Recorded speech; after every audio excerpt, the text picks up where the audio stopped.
There stood a young man who looked like he was from Western countries. He was dressed in a fancy suit, and had bright blonde hair. His smile was as big and bright as his hair. "This is me," he said, handing Jin-Woo a business card from his jacket pocket. The card had his name, phone number, and where he worked written in big letters, Hunter Command Center of America. Adam White, Senior Agent. Jin-Woo wondered why someone so important would be there. Jin-Woo looked up from the card in his hand. That's when a guy with short black hair stepped forward. He introduced himself in a clear voice. "Please just call me Adam. Hunter Sung."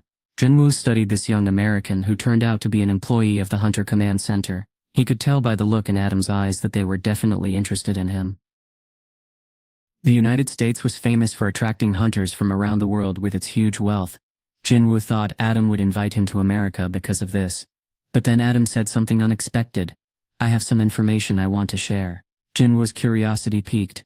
He asked, "Information?" Adam explained it was top secret knowledge, only known by the Hunter Command Center. Surprised that a stranger would trust him with such important details, Jin-Woo wondered why, and asked directly.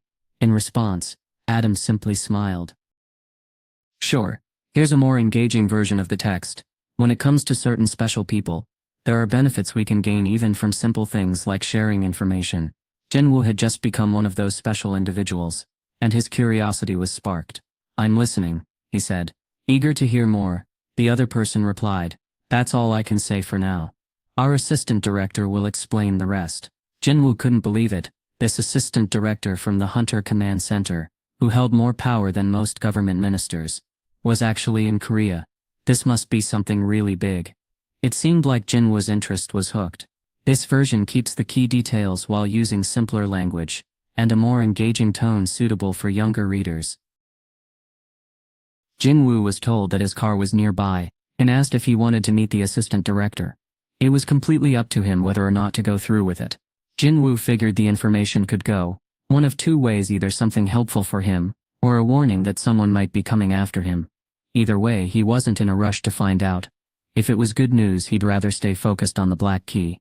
And if it was a warning, Jin-Woo was pretty sure he could handle anyone who came his way. But here's the thing, Jin-Woo wasn't even sure if he could trust whatever information they might give him. For all he knew, the whole setup could be a trap, and the tip itself might just be part of some bigger scheme.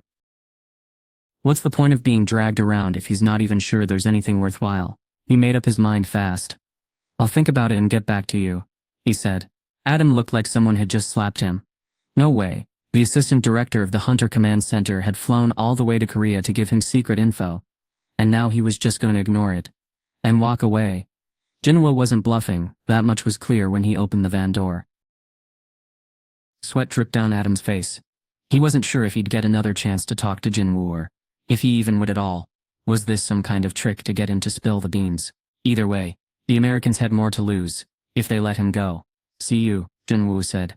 As he turned toward the van, Adam's heart raced. He couldn't just let him leave without trying one last time. "Please, wait," Adam called out desperately. Jin-Woo glanced back at him. So Adam kept talking, hoping to keep his attention. "Upgrader," he said, not sure where it was going. "Upgrader?" Jin-Woo asked, confused. Adam sighed heavily, and explained. "Have you ever heard about an awakened being who can power up other awakened beings?" Jin-Woo thought this should have been the opening line. He realized that what Adam and the assistant director from the Hunter Command Center wanted to share was way more important than just basic info. An awakened being who could boost others' powers. Now Jin-Woo was actually curious enough to listen. Adam stepped away from the van and slammed the door shut. He let out a deep breath of relief. "Whew!" Then he looked up and saw Jin-Woo standing right in front of him, making Adam jump back with a start. "Oh man!" Jin-Woo asked him. "Where to?" The tires squealed as the black sedan screeched to a stop in front of a fancy luxury hotel. "Here we are," Jin-Woo said. He noticed this was the same hotel written on the note he'd gotten earlier. Jin-Woo had told him that an English-speaking foreigner was looking for him. Was that him? Jin-Woo wondered as he followed the agent up to the room where the assistant director was waiting. Michael Connor had a big smile on his face as soon as he saw the Asian man walking behind his subordinate. Yes. The hardest part of any negotiation was just getting the other side to show up. Showing up was already a big win. Michael flashed Jin-Woo a friendly smile and held out his hand. "Hey, I'm Michael Connor, he said. I help run the Hunter Command Center. Adam quickly translated Michael's greeting into Korean. Jin-Woo shook Michael's hand firmly. I'm Hunter Jin-Woo Sung, he replied. After their quick introductions, Jin-Woo and Michael sat down on opposite sides of the table. Adam stayed standing next to his boss. Michael asked, "Have you happened to meet any Hunter-related people from other countries?" "No, I haven't," Adam replied. Michael smiled, happy with Adam's response. After all, when it comes to acting fast, America is always ahead of the game. Just like in soccer, strikers need to be quicker than everyone else to score a goal. Michael wasn't about to let this lead slip away, especially since his boss had made it super clear that bringing Hunter Sung to the US was top priority. He jumped right in without wasting any time. "Let's cut straight to the chase, Hunter Sung," he said firmly. His face was set with determination as he pushed a stack of files across the table toward Jin-Woo. Then, with a deep breath, he kept going. "Hey Hunter Sung," Michael said with a smile. "The United States wants you." Hunter looked confused. "What are these papers?" he asked. Michael held up the documents. "These are your immigration papers." He paused for a moment. Normally it takes about a year or two to process them. He leaned forward and whispered, "But this is a special case." Michael held up one finger. "1 second," he said confidently. "Just say yes, and in 1 second you'll be an American citizen. Of course you'd get special treatment, as one of the highest level hunters in the country," Michael said with a smirk. But Jin-Woo wasn't interested in that. What he really wanted was more info about this mysterious figure called the Upgrader. Adam's eyes widened, and he quickly looked away when Jin-Woo turned his gaze on him. Jin-Woo turned to Michael. "I came here because Agent White said I could get some information," he explained. Michael burst out laughing, shaking his head. "That's not a coincidence," he said with a grin. "It ties right into what I've been telling you." "Huh?" Jin-Woo asked, confused. "If you become an American citizen, our upgrader can boost your abilities to the next level." Michael sounded serious now. The word upgrader caught Jin-Woo's attention.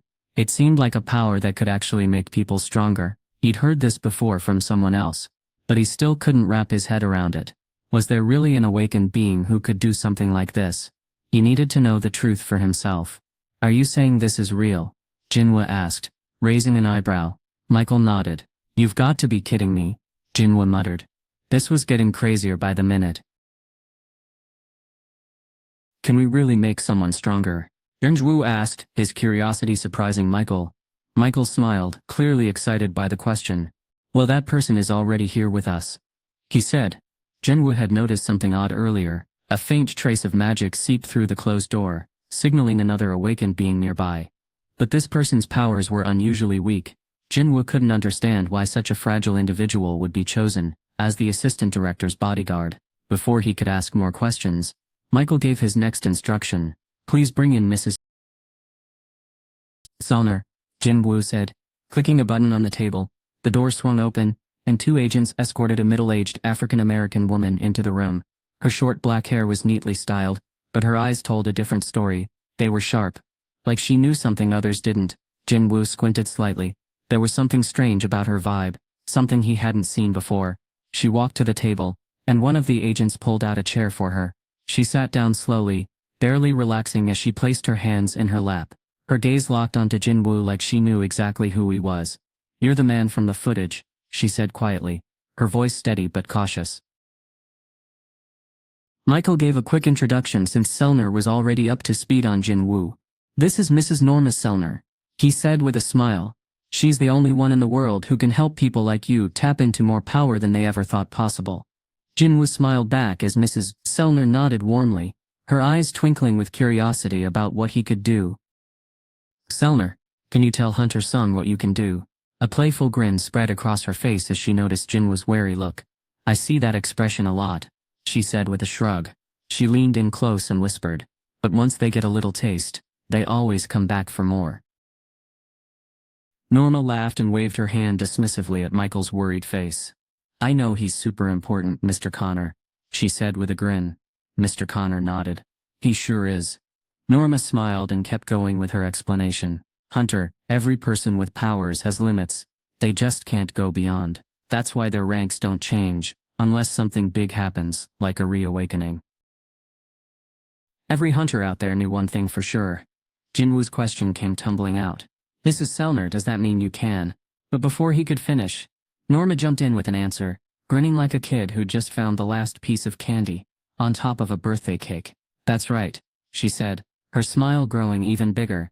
Jin-Woo's eyes popped wide with surprise. I can help them boost their powers in 3 different steps. I don't know if it's about waking up their hidden power, or just making it stronger, Jin-Woo said. But what Norma just revealed is seriously mind-blowing. This could leave all the top hunters in the world stunned. Jin-Woo glanced at Michael, and the assistant director nodded in agreement. She's telling the truth. The catch is only about 3 or 4 people get this chance each year, cause Mrs. Sellner needs a big gap between uses of her ability. How effective is it? He asked. It's different for everyone, she replied. But for those who've gone through all 3 steps, they've seen their stats jump by 20 to 30%. Whoa, that's a big jump. Right now, Jin-Woo's stats are around 20-50 on average. If his ability points jumped that much, his average stats would skyrocket past 300. That's an insane number. Of course, this is all just hypothetical for now. Does she cast some kind of power-boosting spell? Or does she somehow permanently upgrade his levels? Whatever her secret was, her skill would be super valuable to hunters, making her super in demand. If word gets out about her ability. Michael nodded thoughtfully. Mrs. Sellner is here because Norma had the same worries as Jin-Woo. After thinking about it a lot, Norma decided to join the Hunter Command Center so she could use her powers safely. We take good care of her, and make sure she's well rewarded. And in return she helps strengthen the abilities of certain hunters we choose. Michael finished explaining. So Mrs. Sellner's ability is something we can offer you. Hunter sung, he said with a grin. A gift, huh? Hunter raised an eyebrow, curious. What could be cooler than getting powers as a hunter? If you become a hunter for the United States, you'll get first dibs on her power. Michael continued. Imagine being the first in line to tap into something amazing. Jin-Woo was offered a spot in Sellner's queue, plus we'd help him connect with whichever guild he chose to get the best possible deal. This was an offer no hunter could turn down. It finally made sense why Dong-Soo Haklong had decided to move to America, even though many Koreans criticized him for it. The big money America offered had been a distraction from his real reason for leaving.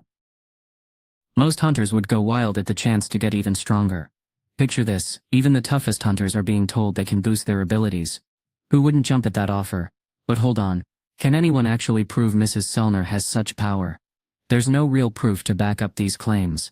Then Norma spoke up. Hold on, let's not rush into anything without being sure.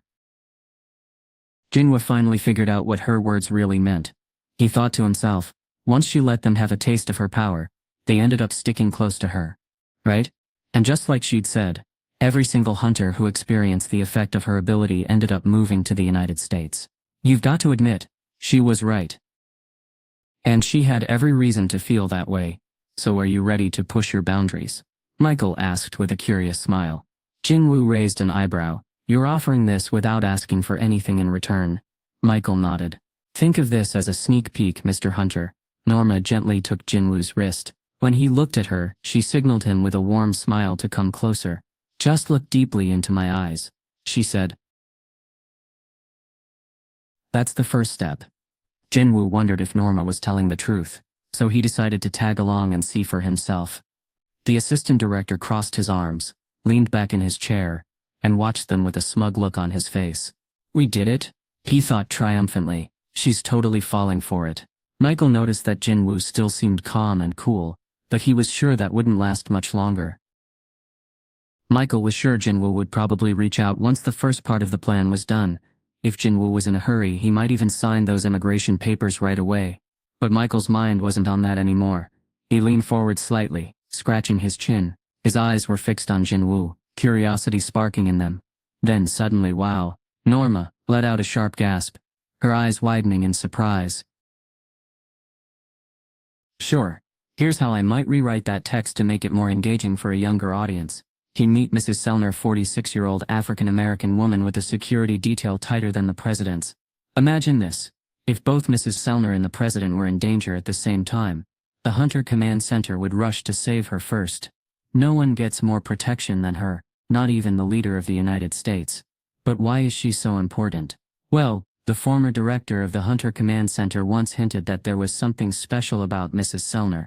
Whatever it is, it's clear she's a woman like no other. Let me know if you'd like any tweaks. As Sellner handed over the reins to the new director, he made a point that was hard to ignore. The United States will stay the strongest hunter nation in the world, no matter who's president, he said. But without her, we'll have to worry about gates popping open in places where we're weakest, and time proved him right. Thanks to Norma, Americans could rest easy at night, knowing they were safe from dangerous dungeons, no matter where they lived in the country. She had already convinced 26 of the world's top S-rank hunters to become U.S. citizens, a number no other country could match. Each of these hunters was handpicked by the Hunter Command Center as the best of the best.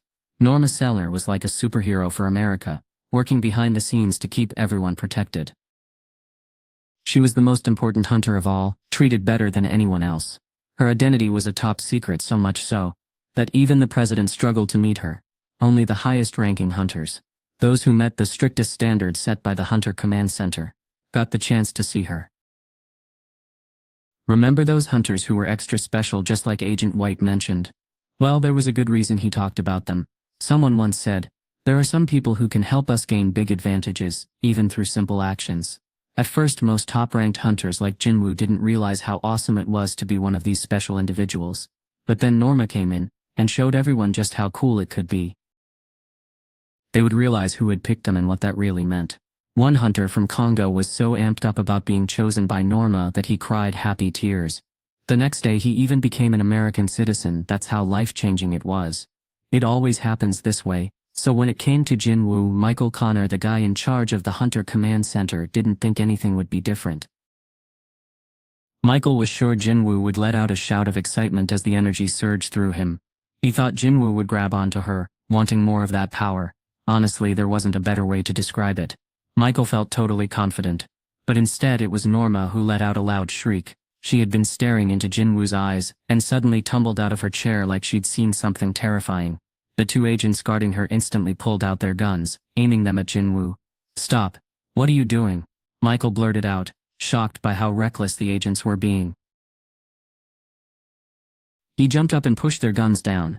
"Do you know who this is?" he barked. "Put those weapons away." One agent started to say something about Mrs. Sellner, but he cut them off. "Are you kidding me? If you're worried about her, help her first." The agents quickly lowered their guns and hurried over to assist the woman, who was shaking on the floor. Her face lost all its color, turning as white as a ghost. Michael bent forward in a deep bow toward Jin-Woo. "I'm really sorry, Hunter Sung," he said. What our agents just did was completely out of line. His casual attitude was gone in an instant.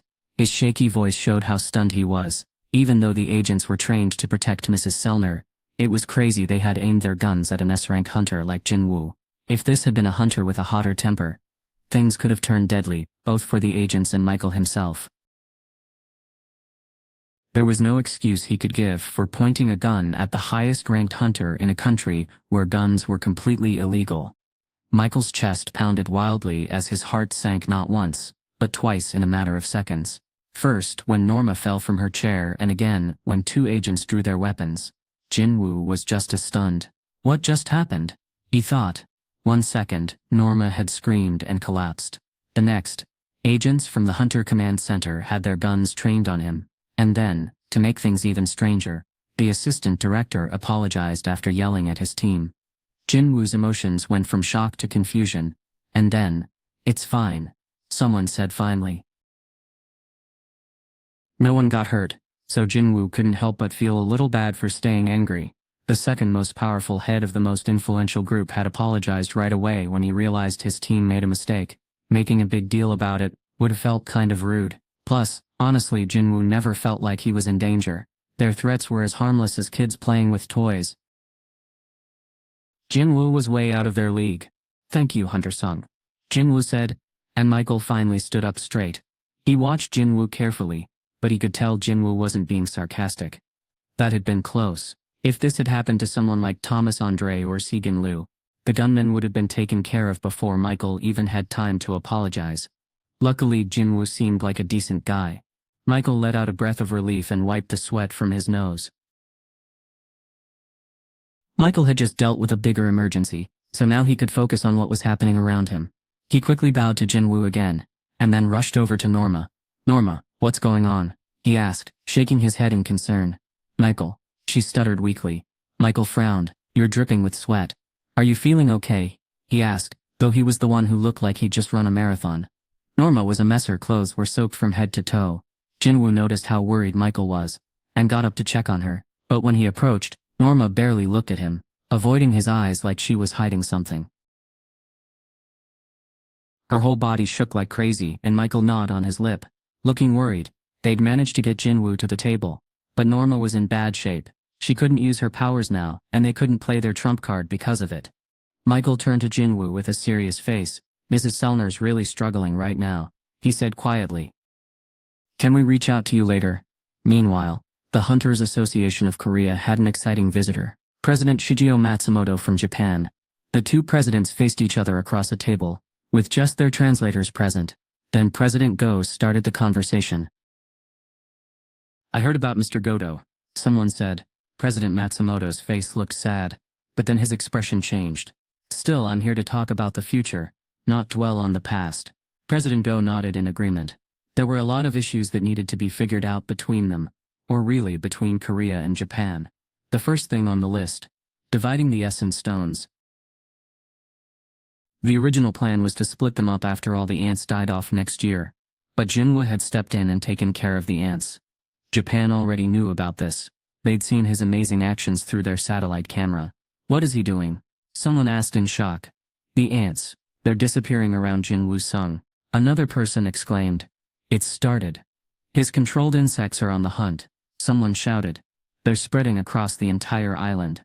No way. And yet, it was really happening right before their eyes. The magic on Jeju Island vanished in an instant, except for one huge burst of magical energy that everyone thought belonged to Jin-Woo.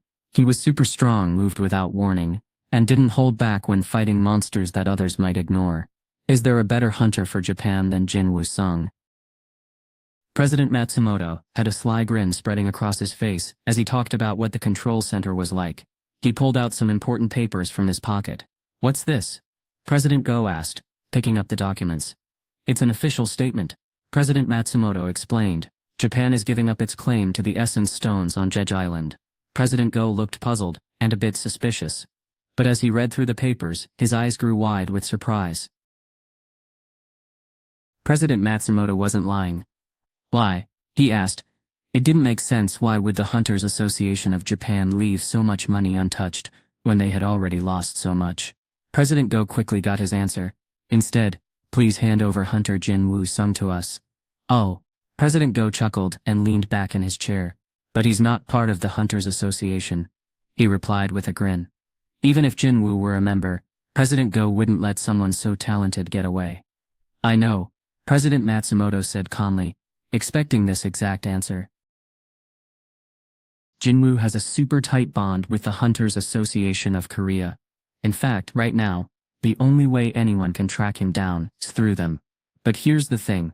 The Hunters Association of Japan doesn't have the same level of inside info as the Hunter Command Center in the US. So President Matsumoto has no choice but to ask the Korean Association to step in and reach out to Jin-Woo for him. "I'm not making any demands," Matsumoto said.